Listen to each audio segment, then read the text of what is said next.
Let me show you how I went from this, to this, to this, and finally to this. Hey Earthlings, I'm 𝕬𝖑𝖊𝖏𝖚, and today I'm taking you with me into a relaxing drawing session. I started by giving the AI a highly detailed description of the pose and setting I had in mind for a new portrait. Then I created a simple digital sketch with basic guidelines to help me transfer the drawing onto paper. On the sheet, I draw a frame with the same proportion of the digital canvas. That way, I can use the negative space as a visual reference to accurately place the figure and the throne. The digital sketch is made up of simple lines. At this stage, the only things that matter to me are the angles and the length of each segment. This kind of simplification gives me a solid structure and easy to adjust framework that I can build on with all the details later.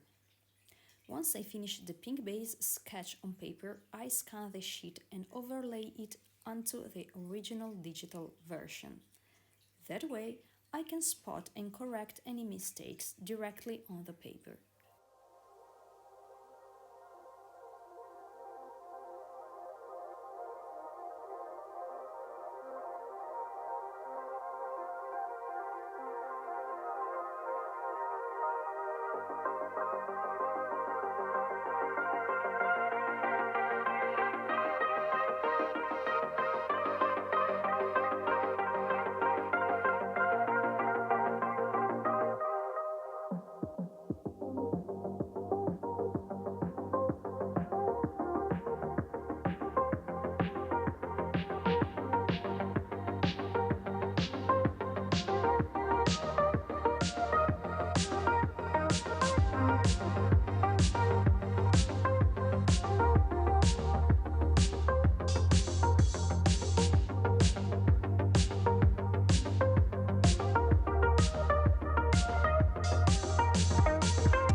On the second day, I started working on the shading.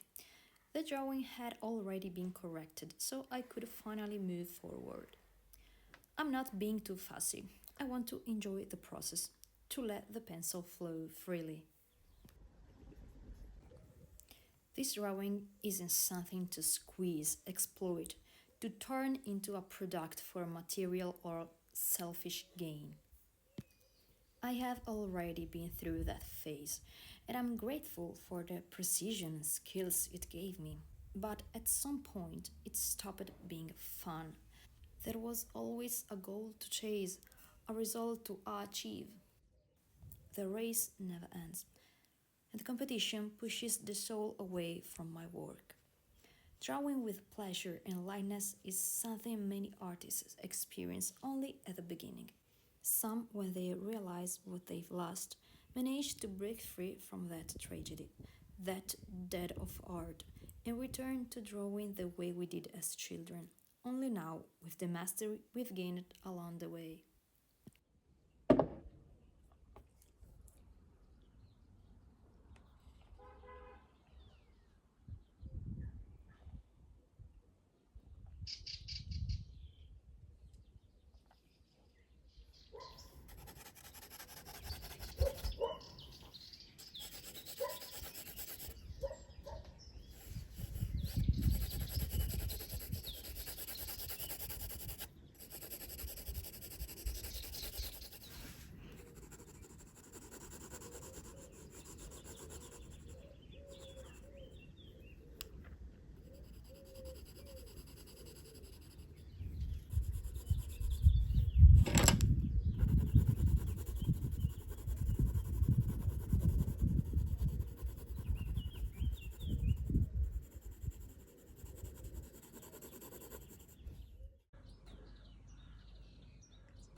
Right now, I'm at peace with the way I make art.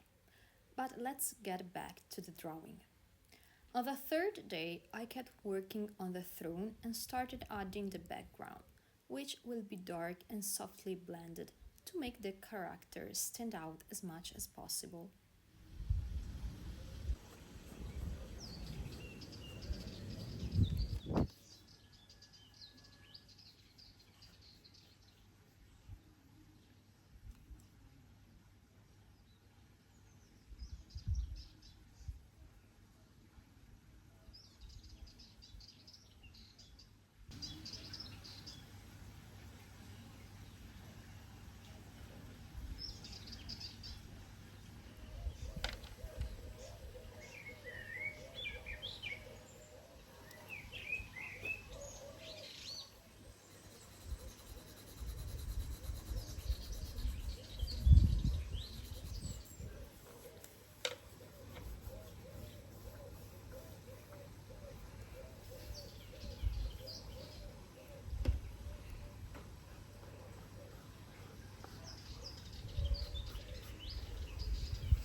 Petals are one of my favorite elements, and of course, they will be part of this piece as well.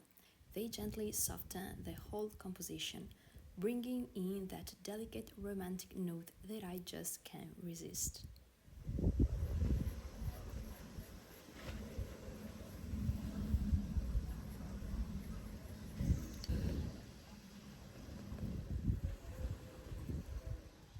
All that's left now are the final touches, accessories and tattoos, to complete the character's presence.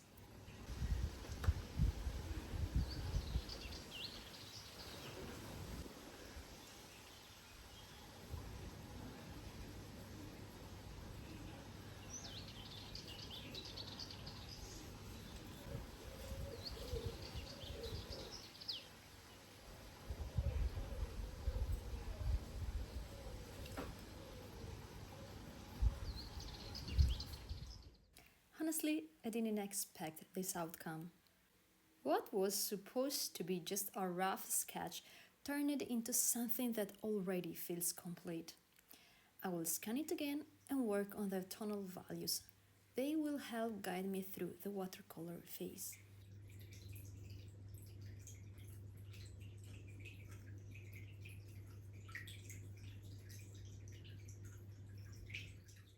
The clothes are black, even though in the sketch they're shaded as if they were very light. That's because I was only focusing on capturing the fabric's folds and the way light interacts with the fabric. By simply lowering the brightness of the midtones and highlights, I can turn those pants black in no time.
I really enjoy working digitally because it allows me to do things I wouldn't be able to achieve as quickly or as painlessly in traditional media.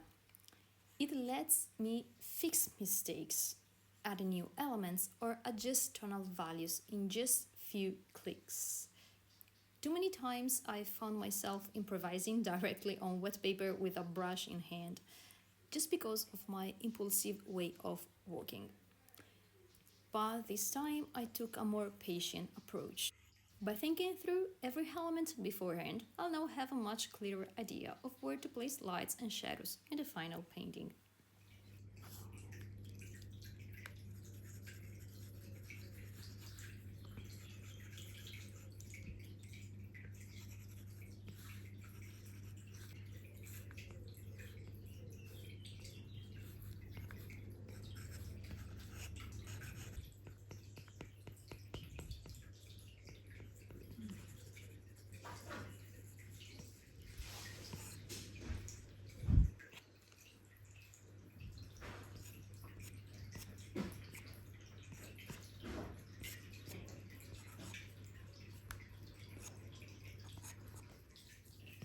The artwork will be rich in contrast, painted in mostly neutral tones.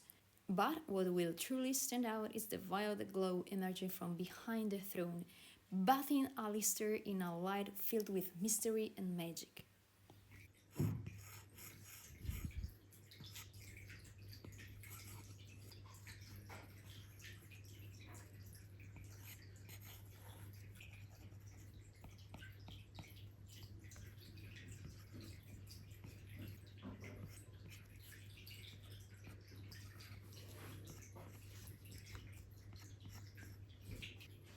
With the contrast study complete, I'm ready to move on to the final digital step, creating the line art.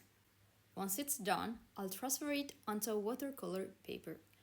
And that's when the painted adventure begins with watercolor and gouache.